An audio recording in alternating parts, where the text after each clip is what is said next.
नमस्कार मित्रांनो मी कृष्ण राडकर पाटील व आपण पाहतात माझं राडकर सरकार यूट्यूब चॅनल।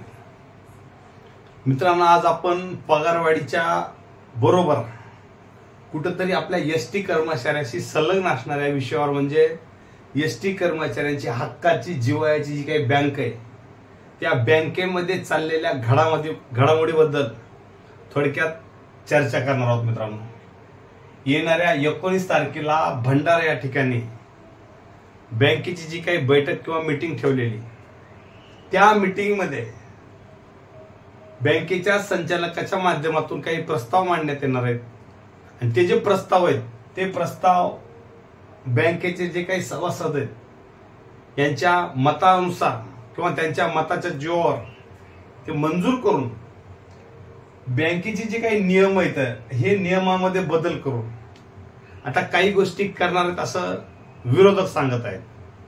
वास्तविकता म्हणजे मित्रांनो, काही विरोधकांचा आरोप आहे की बाबा बँकेचे जे मुख्यालय आहे हे मुंबईवरून नागपूरला हलवण्याचा प्रयत्न सदावर्तेचे चालू आहेत किंवा जी काही विरोधकातले संघटना आहेत कृती समिती यांचा नालायकपणामुळे किंवा यांच्या नाकर्तेपणामुळे कामगारांनी नाराज होऊन किंवा कामगाराच्या पगारवाढीमध्ये यांनी आजपर्यंत कामगाराला भरगच्च अशी कुठली पगारवाढ केली नसल्यामुळे यांच्या नाराज होऊन त्याच्यापेक्षा भयंकर नालायक असलेल्या माणसाच्या हातात बँक दिली।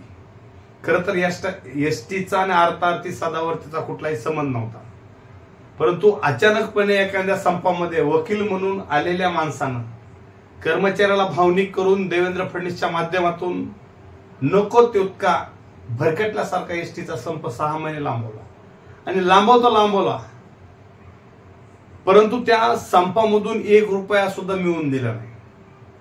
आणि त्याच सदावर्तेनं काही दिवसानंतर बँकेमध्ये पॅनल केला आणि एसटी कर्मचाऱ्यांनी भरभरून अशा त्याच्या पॅनलला मतदान केलं आणि सर्व बँक त्याच्या ताब्यात दिली। बँक ताब्यात दिल्याच्या नंतर ज्या लोकांना अडीअडचणीला बँकेमधून कर्ज मिळत होतं, वडी मिळत होती, छोटे मोठे लोन मिळत होतं, त्या सर्व गोष्टीची वाट लावण्याचं काम सदावर्त्यांनी केलं। त्या गोष्टीवरून कमी अधिक त्याला मन भरलं नाही, परंतु देवेंद्र फडणवीसच्या माध्यमातून म्हणा आज बँकेचं जे काही मुख्यालय हे मुंबई इथून नागपूरला हलवण्याचे त्याचे प्रयत्न सुरू आहेत। आता या गोष्टीमध्ये खरं तर आजपर्यंत एसटी बँकेचं मुख्यालय हे मुंबईला होतं। आपल्या सर्वांचा जो काही कारभार आहे आता वेगवेगळे काम आहेत ते मुंबईमधून चालतात, मग बँकेचं सुद्धा मुख्यालय मुंबईमध्ये असलं पाहिजे, ते हलवण्याचा काही अर्थार्थी संबंध नाहीये, परंतु त्या गोष्टीसाठी सदावर्त्याच्या हालचाली चालू आहेत। मित्रांनो, त्यानंतर आता जे काही समजा बँकेमध्ये नियमात बदल करून, आता नियमात बदल करून म्हणजे काय करणार आहे, आता बँकेचा जो अध्यक्षाचं पद आहे एमडी जे काय आहेत आपले कुशेकर साहेब हे बँकेचे सध्या अध्यक्ष पदावर आहेत किंवा एमडीच्या पदावर। मित्रांनो, बँकेच्या प्रमुख पदावर जर एखादा ऐसा अधिकारी असेल तो जबाबदारीने बँकेचा कारभार पाहू शकतो किंवा जबाबदारी असते त्याच्यावर, कारण तो सरकारी अधिकारी आहे। परंतु बँकेवर जर एखादा नालायक माणूस राजकारणाचा हस्तक म्हणून जर बँकेच्या आपल्या पदावर बसला तर आपल्या जे काही कर्मचाऱ्याचे ठेवी येतात, आपल्या जे काही कर्मचाऱ्याचे पगार येतात याची सर्व वाट लावून बँकेची वाट लावण्यासाठी तो माणूस पदावर येण्याचा प्रयत्न करत आहे। मित्रांनो, या जे काही नियम आहेत या नियमामध्ये बदल करून जर या माणसानं बँकेचं अध्यक्षपद मिळवलं आणि सदावर्तेसारखा नालायक माणूस अध्यक्ष झाला तर आहे नाही तेवढे बँकेची आतापर्यंत वाट लागली आहे, जेवढी लागायची राहिली ती पुन्हा वाट लागणार आहे। कारण त्या माणसाला अहंकार आहे, त्या माणसाला मीपणा आहे, त्या माणसाला माझ्या व्यतिरिक्त कोणालाच काही समजत नाही असं वाटतंय। त्याच्यामुळं कमीत कमी मित्रांनो राजकारण बाजूला ठेवू काही दिवसासाठी आणि येणाऱ्या 19 तारखेला जे जे बँकेचे सभासद आहेत त्यांनी जास्तीत जास्त संख्येनं भंडारा इथं जावं मित्रांनो। मी सुद्धा माझ्या पद्धतीने येण्याचा प्रयत्न करणार आहे, परंतु आपण सुद्धा भंडाऱ्याला जावं। त्या मीटिंगमध्ये जे काही घटना घडत आहेत त्या घटनेमध्ये बँक वाचवण्यासाठी सदावर्तेची जी काही भूमिका आहे, बँकेच्या नियमामध्ये बदल करून बँकेचं मुख्यालय नागपूरला हलवणं असेल, बँकेच्या अध्यक्ष पदाचे काही विषय असतील, या विषयाला थांबवणं गरजेचं आहे। आज राजकारण करीत असताना संदीप शिंदे ताटे असतील किंवा कृती समिती नेते असतील यांचा माझा वैचारिक विरोध असेल, परंतु एखादा वैचारिक विरोध जिथं करायचा तिथंच केला पाहिजे आणि जिथं सर्वसामान्य कामगाराचं नुकसान होत आहे, त्या ठिकाणी जरी समजा एका विचारानं चालण्याची वेळ आली तर तिथं चाललं पाहिजे. आज बँकेचे काही संचालक आहेत, मग बनकर साहेब असतील, ते सुद्धा योग्य भूमिका घेऊन आज सदावर्ते साहेबाला विरोध करत आहेत. मागच्या काळात सदावर्ते साहेबांच्या पॅनलमधून निवडून आले, परंतु जे काही बँकेमधला कारभार आहे चुकीच्या पद्धतीनं सदावर्ते करत होता, त्या सदावर्तेचा चुकीचा कारभार त्यांना आवडला नसल्यामुळे ते त्यांच्यापासून बाजूला 9 संचालक आज सदावर्तेच्या पॅनलच्या सदावर्तेपासून बाजूला आहेत. परंतु मित्रांनो, हे कारभार कुठेतरी थांबला पाहिजे. आज बँकेत जे काही डाटा, इंटरनेटचा डाटा असतो, त्याचे टेंडर दरवर्षी आतापर्यंत जे काही माझ्या माहिती, ज्याला काही मला काही माहिती समजले 16 कोटीपर्यंत दिले जायचे, पण आजच्या दुप्पट भावानं त्यांना टेंडर काढलेले आहेत आणि ह्या टेंडरमध्ये भ्रष्टाचार आहे.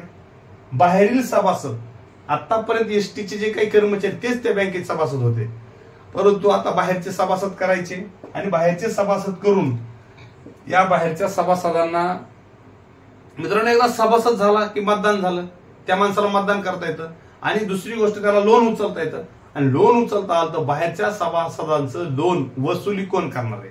त्यावेळेस पुन्हा बँक डबघाईत जायचा. म्हणजे त्यावेळेस जर बाहेरच्या लोकांनी लोन नाही भरलं तर ती बँक 100% बुडणार आहे. म्हणून मित्रांनो, येणाऱ्या काळात जर आपल्या हक्काची, आपल्या मालकीची व आपली स्वतःची बँक वाचवायची असेल तर सर्वसामान्य कर्मचाऱ्यांनी भंडाऱ्याला 19 तारखेला जाणं गरजेचं आहे. भंडारा परिसरातील, नागपूर परिसरातील, चंद्रपूर परिसरातील, अमरावती असेल, अकोला असेल, हिंगोली असेल, नांदेड असेल, या जवळच्या कर्मचाऱ्यांनी जे काही बँकेचे सभासद आहेत त्यांनी थोडं या गोष्टीचं गांभीर्य लक्षात घेऊन भंडाऱ्याला जाणं गरजेचं आहे. आणि मित्रांनो, जर त्या ठिकाणी एखादे काही चुकीचे प्रस्ताव मांडले, त्या चुकीच्या प्रस्तावाला विरोध करणं गरजेचं, कारण बँकेचं मुख्यालय नागपूरला गेलं नाही पाहिजे. सदावर्ते सारखा नालायक माणूस नियमात बदल करून अध्यक्ष झाला नाही पाहिजे. त्या टेंडरच्या विषयीचा काही भ्रष्टाचार झालाय ते थांबवणं गरजेचं आहे. आता बँकेत खूप ह्याच्यापेक्षा जास्त भ्रष्टाचार कमी अधिक असतील, परंतु काही गोष्टी आज संचालकांच्या माध्यमातून जे काही निदर्शनास त्या गोष्टी वास्तवात मांडण्याचा प्रयत्न आहे, किंवा बाहेरच्या लोकांना सभासद करून घेणं, त्यांना लोन देणं, त्यांना कर्ज दिल्याच्या नंतर त्याच्या वसुलीची जबाबदारी कोण घेणार, किंवा यांना सभासद करून घेतल्याच्या नंतर हे मतदान करू शकतात बँकेला, पुन्हा राजकारण बाहेरचं घुसणार, पुन्हा बाहेरची लोक बँकेच्या निवडणुकीला उभा राहणार. त्याच्यामुळे मित्रांनो, बाहेरचे सभासद झाले नाही पाहिजे. या सर्व गोष्टी थांबवण्यासाठी वैचारिक विरोध बाजूला ठेवून कुठंतरी बँक वाचवण्यासाठी, आपल्या हक्काची आणि आपल्या मालकीची, आपल्या जिवायाची बँक, सर्वसामान्य कामगाराला अडीअडचणीला हक्कानं जाऊन, काही छोटं लोन असेल, मोठं लोन असेल, वडी असेल, या सर्व गोष्टीसाठी आपल्या हक्काची बँक टिकवायची असेल तर मित्रांनो भंडाऱ्याला जाणं गरजेचं आहे. म्हणून मित्रांनो, सर्वसामान्य कर्मचाऱ्यांना आपली बँक वाचवण्यासाठी तिथं जाऊन आपल्या बँकेच्या विरोधात किंवा बँकेच्या कारभारामध्ये ढवळढवळ करून जर चुकीचे प्रस्ताव मांडत असतील त्याला विरोध करा, एवढीच सर्वांना विनंती करतो. जे काही बँकेचे संचालक मंडळ आहेत, मग बनकर साहेब असतील किंवा त्यांचे सहकारी असतील, त्यांनी सुद्धा जे काही प्रयत्न करायला लागलेत त्यांना सुद्धा मी एवढंच विनंती करतो की आपण सुद्धा आपल्या प्रयत्नातून बँकेमध्ये जे काही चुकीचे प्रकार घडत आहेत त्या प्रकारापासून बाजूला जाऊन आपण जे काही संघर्ष करतात त्या संघर्षात आम्ही सुद्धा सोबत आहेत आणि येणाऱ्या काळात सुद्धा सोबत राहू, एवढीच विनंती करतो. व या ठिकाणी सर्वांना बँकेमध्ये चाललेला जो काही कारभार आहे ह्या चुकीच्या पद्धतीनं होत असल्यामुळं भंडाऱ्याला जाण्याची विनंती करतो. या ठिकाणी थांबतो. जय हिंद, जय महाराष्ट्र.